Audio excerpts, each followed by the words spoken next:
Hello, my fellow pro-God, pro-life, pro-freedom loving Americans out there. This road's a little choppy right now. Give me a minute. Jeez. I'll breathe all that in. So how's everybody doing out there today? Man, there's a lot to talk about, isn't there? I'm gonna keep it short. That's always my objective. My definition of short is not necessarily always the same as other people's definitions of a short video, but I'm trying to get better at that. I've been bad in the past, and I apologize. I ask for your forgiveness. In case you're curious, I go as Nightwatch N8, your friendly host, your friend and your host of the Nightwatch Podcast. And if you're wondering, yes, I have been a little bit late on the production of this latest, what is it, like a week and a half later now since the Georgia Guidestones were blown up, and the idea was to try to jump on those trends, right? Well, not a very good trendy, I guess. So yeah, I'm a little late, but I like for all the data to come in, or at least as much as possible, so we get a nice, well-rounded view of the landscape before I dive in and open my big mouth and try to make sense of a complex situation. Like life is complex, right? You can't just sum it up in a tweet or a soundbite.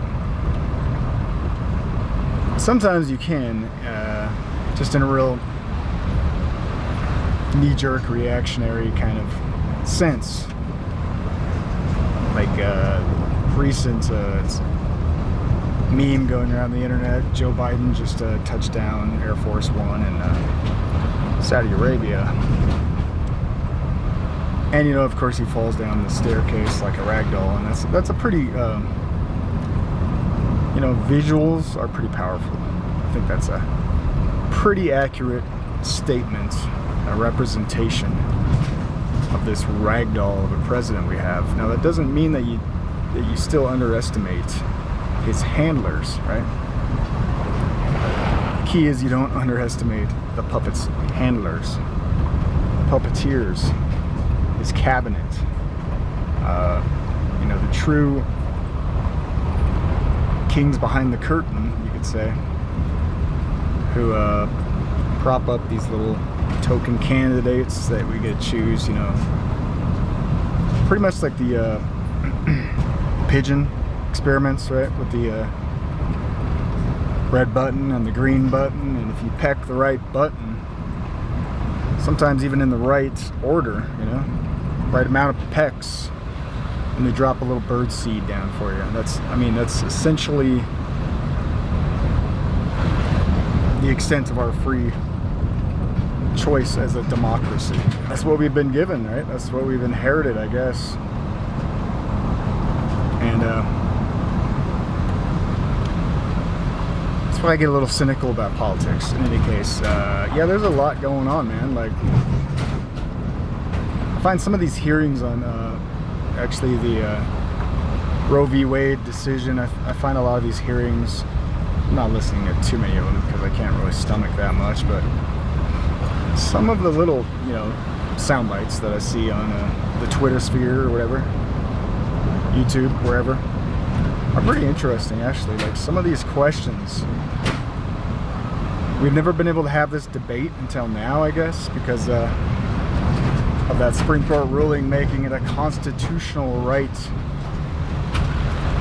I hear a lot of these arguments from the left. I guess we'll just pigeonhole them all into that label, but a lot of those on the left, I hear a lot of these arguments, and it's all about women's rights when they can't define what a woman is. Professor Bridges, you said several times, you've used a phrase, I want to make sure I understand what you mean by it. You've referred to people with a capacity for pregnancy. Would that be women? Many women, cis women, have the capacity for pregnancy. Many cis women do not have the capacity for pregnancy. There are also trans men who are capable of pregnancy, as well as non-binary people who are capable of pregnancy. So this isn't really a women's rights issue. We can recognize that this impacts women while also recognizing that it impacts other groups. Those things are not mutually exclusive, Senator Hawley. Oh, so your view is that the core of this right then is about what?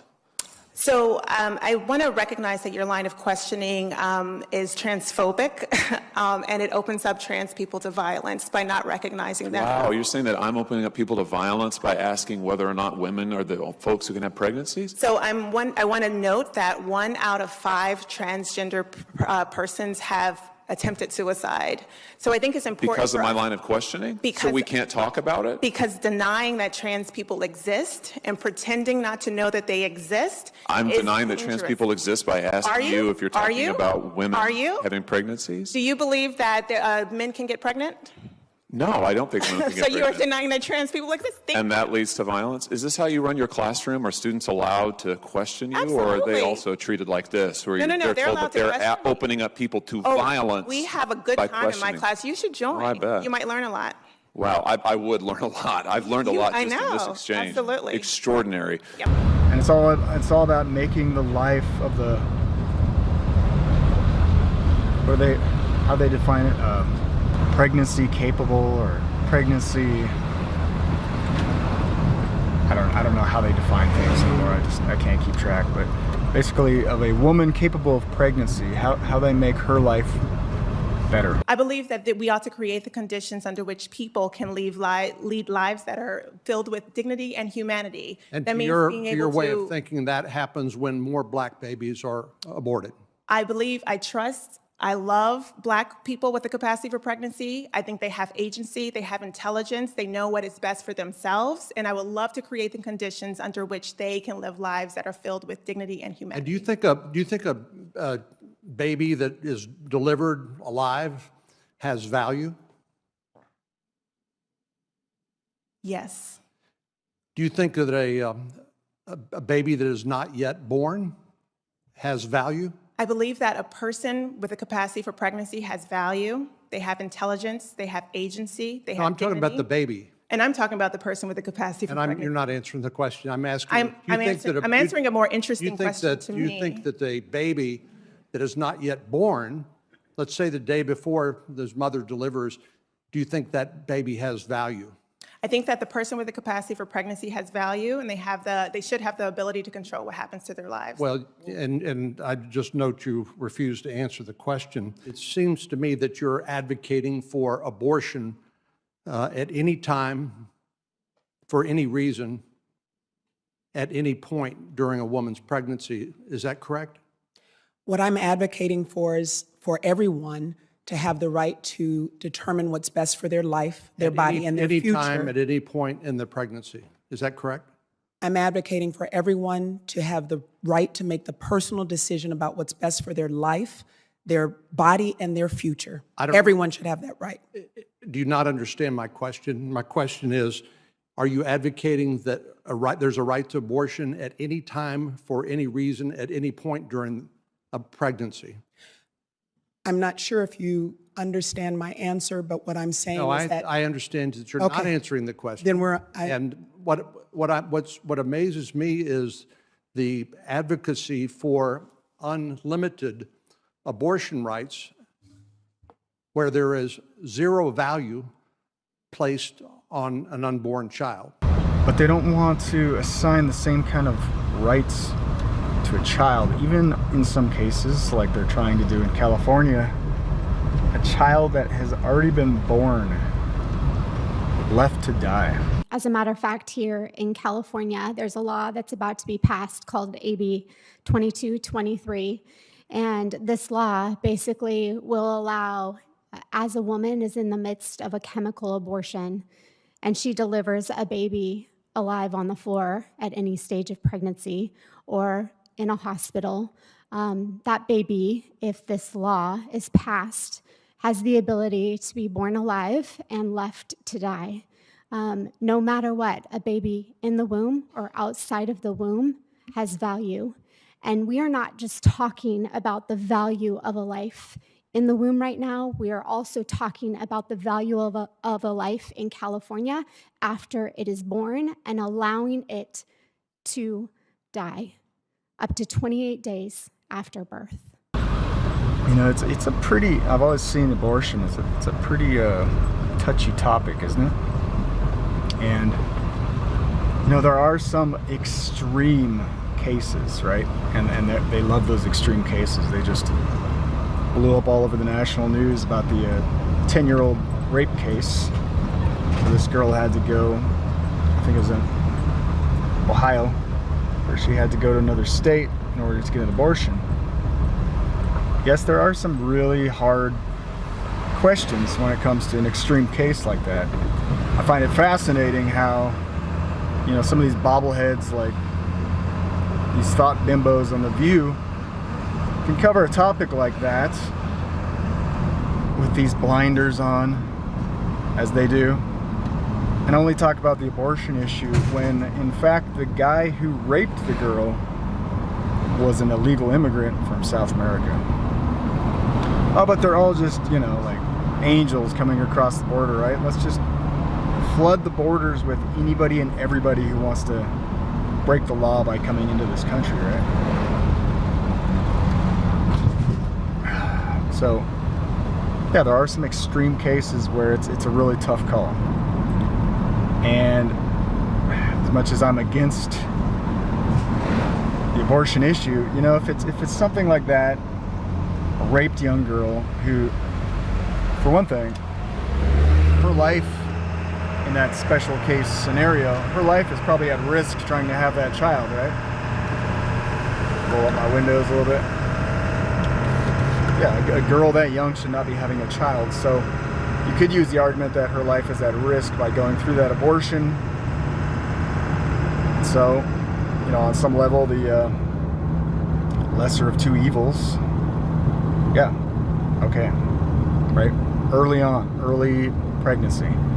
No, I see absolutely no excuse, none whatsoever, for a late-term abortion. I mean, what, did you just change your mind last minute? I mean, once you're that committed and you don't have a choice in the matter, you're a woman and you're pregnant. And here I am, a misogynist man, talking about pregnant women, right?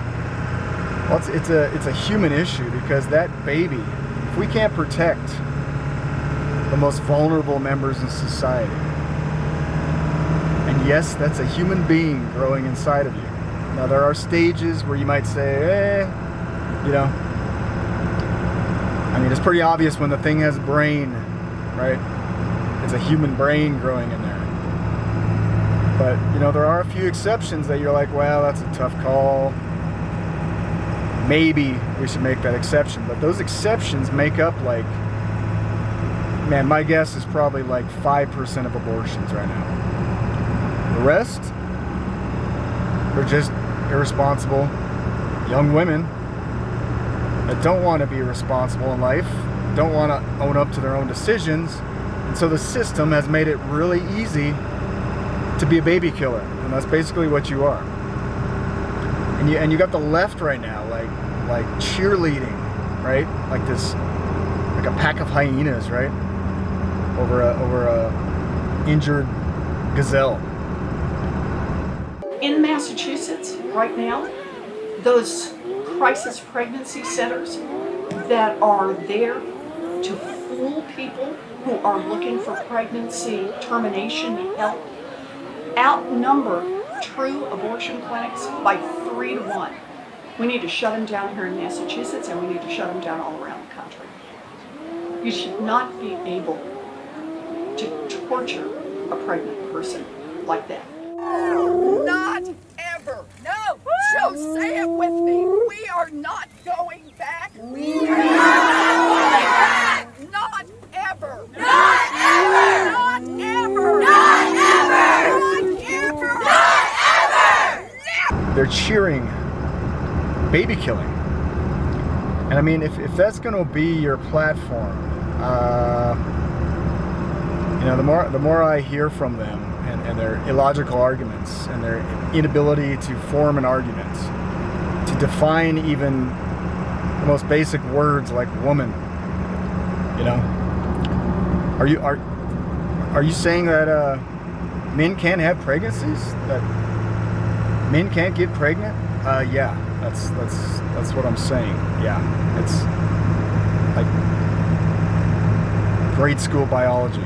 I don't know how else to convince you of this unless you read this book from grade 7. Go back to grade school. I don't know how to build an argument for you if you can't, you know, accept the obvious smack you in the face. Reality, right? Biology. In any case, yeah, the more they dig in, the more I see the left digging their own graves, right? Yeah, this pendulum is going to swing from the nihilist and the leftist, which are already losing so much ground and digging their own graves and just a laughingstock. But it's going to swing to the other extreme, and you know, you can also infringe upon liberty and freedom from the right if you get into this trying to legislate morality stuff, right? I love what Ron Paul said when he was running for president. He said you cannot legislate morality. And that was one of his comments to that Rick Santorum guy. I don't know if you remember him, but he was a Knight of Columbus. And he was literally arguing for the government in all of our bedrooms. I mean, is that the type of conservatism you've got to ask yourself? Is that what we're going to get from a Ron DeSantis? I mean, I would hope not. I'm just saying, it's possible. You know, the pendulum swings both ways, the false left-right paradigm, Hegelian dialectic, that's how they operate. And in between are the rest of us who just want to be left alone, believe what we believe, don't care what other people believe as long as they're not shoving it down our throats and forcing, you know, your twisted mental illness on our children, right? Right? There's some good stuff DeSantis is doing. I'm not just I'm just here to hold everybody up to the same light, right? So that's what I try to do. Try to do that with myself. You know, sometimes it's easier said than done because we are so biased in our own minds. But this is what I try to do, especially on the political theater, because I've just seen so much BS over my lifetime that I personally don't believe a word that comes from the mouth of a politician, okay, or anybody who just pops up on the world stage and says, hey, I'm going to run for president. Hey, I'll be your governor. I'll be your whatever. Senators, it's a little easy. Easier, it seems like, for them to get in office. You get some pretty interesting senators like that. Lauren Boebert, you know, of course. She's a firecracker. In any case, and of course my best buddy, Chief Culp, Lauren Culp. Do what you can to support him. He might just become a senator. I think last poll was, he was in the lead. I don't know what they're going to do. They're going to freak out. Probably have to stuff some ballots. I don't know. But there's a few people that can get into office. I'm not saying it's impossible, but yeah, man, I've seen so many liars. Just bold-faced liars. Promise you the moon. Make everything great again. And you know what? A few years go by and everything's worse. It just gets old, man. It just gets old. So I don't put too much stake in politics, if you haven't understood that by now. But yeah, everybody, it's a freaking hot day. Sorry if I'm borderline swearing, but one thing I can't tolerate much is the heat. You know, I'm from these like Nordic Viking folks that actually reindeer herders. One of our family members did that. One of those DNA test things. Come from a long line of reindeer herders. North folk. So yeah, the heat. I'm a baby when it comes to too much heat. Want to torture me? Put me under a food lamp for days on end. Oh, that would suck. But yeah, it's really hot up here. It's a beautiful place though. Estes Park, Colorado. I mean, this land, God made this land, okay? Satan, fallen one, controls the mind of a lot of these psychopaths that are trying to make this beautiful, free country that we live in into a prison where you can't say a word without offending some kind of demographic, right? And so, you know, and of course, if that's the case, we need laws to enforce that, right? We need ministry of truth. We need a ministry of truth. Yeah, and then it'll be run by, you know, the likes of, like these guys, you know, the head of health and this other dude. I thought this was a joke when I first saw this guy. I thought it was like Matt Damon. Didn't it look like Matt Damon? And I thought it was just some kind of a joke, like, I can't make sense of the world anymore. I don't know about the rest of you guys, but it's just, I'm getting old, I guess. You get to that certain age and you're like, damn kids, what the hell's wrong with you kids these days? Can't you just call a spade, woman a woman, and a dude? I'm starting to sound like an old grandpa, I know. Bitter too. You gotta watch that. You gotta keep things in perspective. I definitely have limited my Twitter time, I'll tell you that much, because man, that's, oh my god, some of the crap you see on there. It's just like, that did not have to color my day today, you know what I'm saying? In any case, I'm out of here. I'm gonna stop babbling. Right? Promised I'd keep it short. People are out sunbathing on their rafts on the lake. It's a beautiful day in Estes, but it's a little toasty. I'm gonna open up my windows now and I'm gonna shut my mouth. So God bless everybody. God bless America. God bless all the good people left in this country. And that's the only thing that makes us good, is that we have a faith in a good God, right? None are righteous, so that none will boast, but all will realize that we are, you know, nothing but for our Creator, for our Savior. And let's all start trying to act a little more like Him. How about that? Instead of looking to each other or the next political savior to arrive on the world stage, but we start taking Jesus a little more seriously. Just saying. That's my little sermon. God bless everybody. It's Nightwatch N8. Trying to not wreck into the water contraption here. It's Nightwatch N8, signing out.